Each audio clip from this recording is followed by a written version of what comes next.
काठमाडौँ महानगरपालिकाका मेयर बालेन्द्र शाह बालेनले आफ्नै सचिवालय सदस्यहरू मार्फत नै राजनैतिक दल खोल्ने अन्तिम तयारी गरेका छन्।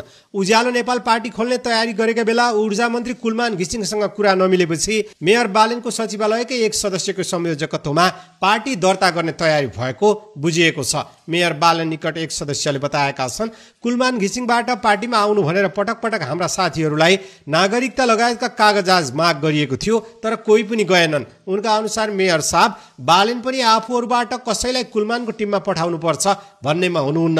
घिसिङले पार्टी खोल्न गरेको समझदारीमै प्रश्न उठेपछि हाम्रो टोली फर्किएको हो, बालेनका एक सदस्यले जिकिर गरेका छन्। ती सदस्यका अनुसार कुलमानले पार्टीको नाम र अन्यकै विषयमा लचिलो हुने भने पनि अन्तिममा एकल निर्णय गरेका थिए। त्यसपछि आफूहरूको टिम ब्याक भएको उनले खुलाएका छन्। अब बालेनको नेतृत्वमा देश विकास पार्टी नामक नयाँ दल दर्ता हुने प्रक्रियामा रहेको समेत स्रोतले दावी गरेको छ। उक्त पार्टी सुदीप ढकालको संयोजकत्वमा दर्ता हुने तयारीमा छ भने चुनाव चिन्ह लौरो प्रस्ताव गरिएको छ। यद्यपि यो चुनाव चिन्ह अहिले हामी नेपाली पार्टीसँग रहेको छ।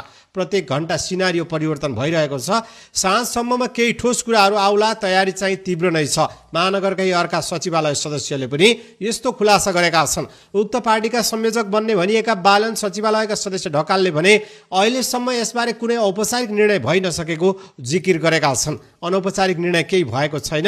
राजनीतिक गतिविधिमा संलग्न हुने सम्भावना त खुला नै छ, उनले बताएका छन्। हामी कुलमानजीसँगै मिलेर जाने भन्ने कुरा भएको थियो, तर सहमति कार्यान्वयन नभएको अवस्था हो। अब हामी आफ्नै तरिकाले अगाडि बढ्छौँ। जेएनजीले पारदर्शिता र जवाबदेहिता चाहेको उल्लेख गर्दै ढकालले थपेका छन्, हामीले चाहेको पारदर्शिता र एकाउन्टेबिलिटी हो।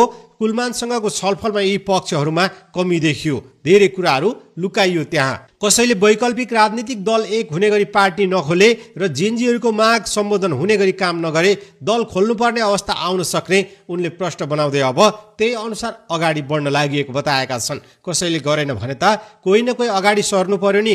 अहिले छलफल र संवाद सबैको भइरहेको छ, तर आधिकारिक निर्णय भने अब चाँडै नै हुनेछ।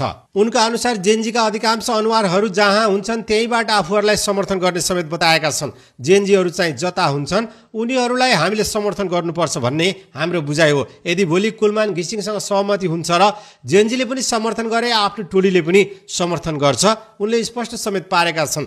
बालन निकट सचिवालयका अर्का सदस्यका अनुसार घिसिङको पार्टीमा सहभागी हुन महानगरका शहरी योजना आयोगका सहायक विज्ञ बालनले नै नियुक्त गरेका सन्तोष गिरीको नाम पठाइएको थियो। जेएनजी आन्दोलन अगाडि रूपन्देहीमा हुने भनिएको उपनिर्वाचनमा उम्मेदवारी दिने तयारी गरेका गिरी वैकल्पिक राजनीतिक क्षेत्रमा सक्रिय छन्। उनले केही दिन अघि ललितपुरमा राष्ट्रहित सर्वोपरि नामक कार्यक्रम समेत संयोजना गरेका थिए।